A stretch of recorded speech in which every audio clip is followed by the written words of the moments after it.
This is Binny Freedman from Yeshivat Orayta speaking for Mizrahi with a thought on Parashat Yitro.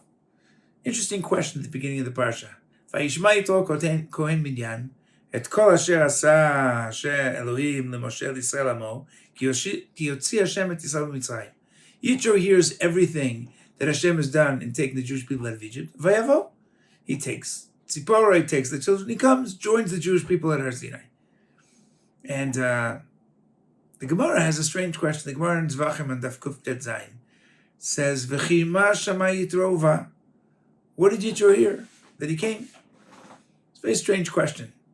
The pasuk says what he heard. He heard everything Hashem did when taking the Jewish people out of Egypt.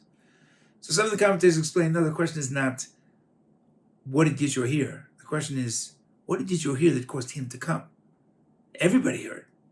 Right? Now, Mogul Kol Yoshvei Canaan. 40 years later, when the Meraglim and the spies enter Eretz Yisrael at the behest of Yoshua, Rachav knows that everybody is terrified because they know that the sea was split and the miracles and the Egyptians are vanquished. So Yitro says, okay, I got to join this party. Why does the Gemara ask this question? Because everybody heard this. So why did Yitro Dafka come? So there are a number of opinions there, but Rashi actually chooses two. He says, what did he hear? He heard about Kriyat Yamsuf, and he heard about the battle with Amalek. Now, I can understand that Yitro hears the splitting of the sea. It's interesting why Rashi chose that one, but I could hear that. That makes sense. You hear the splitting of the sea. It's incredible. Let's join the party. But Amalek, the fact that Amalek attacked the Jewish people from the rear, possibly killing, capturing, all the weak, the women, the children in the rear. This was a devastating experience. Battle and war. Where is God? Not a simple question. Why does that cause Yitro to come? So the Slonimer suggests that there are two types of emunah. There's emunat ha-sechel, which is a faith based on intellect, makes sense. And then there's emunah pshuta, raw faith, faith that's not based on logic. It's just, I believe because I believe. I don't have to explain it. It's interesting that Avram, at the beginning of his journey, epitomizes emunat ha-sechel. He looks around the world. Who could have caused all this to happen? It can't be the idols. He breaks the idols, according to the Medrash, in his father's idol store, or the literal or allegorical. And he comes to the logical conclusion that Hashem must exist, and there must be some greater force than what I'm seeing. And that is emunat ha-sechel. Avram, at the end of his life, the Akedah, that's emunah pshuta. That's when it makes no sense. That's when there's no logic, there's no seichel. That's when Hashem says, I want you to take your only son, your beloved son, and I want you to offer him up. And Avram should say to Hashem, but you told me, Kivi Yitzchak Yikarei Chazara. This child will be the future of the Jewish people. It doesn't make sense. And Hashem should say to Avram, you're right, it makes no sense. Now go do it. Avram does this not because he understands, not because it makes sense. Avram does this because Hashem asks him to, because he loves Hashem.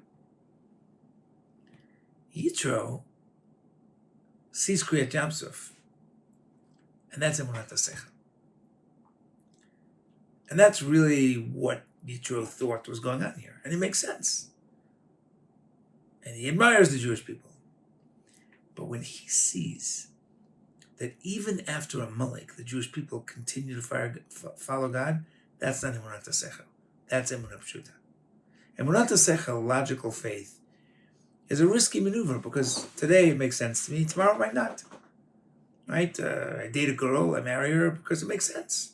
We get along, we're compatible. But maybe today it makes sense and tomorrow it doesn't. But emunah pshuta is, I'm married for 36 years. It doesn't have to make sense. Love is way beyond logic.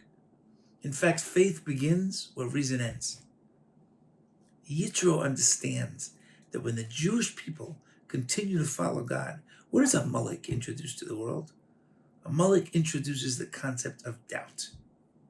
Hayesh Hashem b'kirbeinu mayim, the Jewish people are Refidim, they can't find any water, and they start to struggle with whether God is there.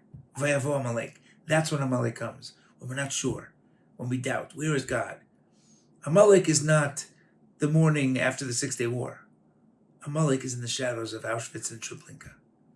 And the fact that the Jewish people continue to believe in God, even when it makes no sense, that's true emunah. That's a whole different level.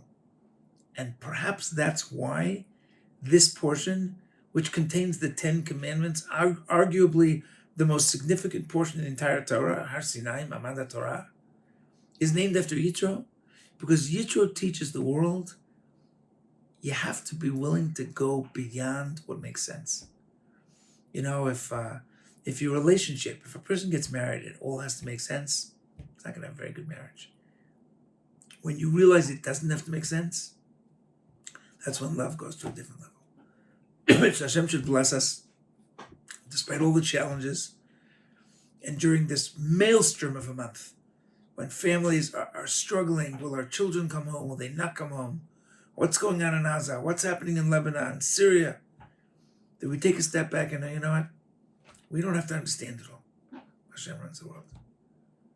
Hashem should bless us soon, that all the hostages come home, that all the soldiers are safe and come home, that the wounded are healed, that the families are comforted, and Bezrat Hashem, that we should know better times, B'niyat HaMikdash, V'shavu banim legvulam soon. Shabbat Shalom.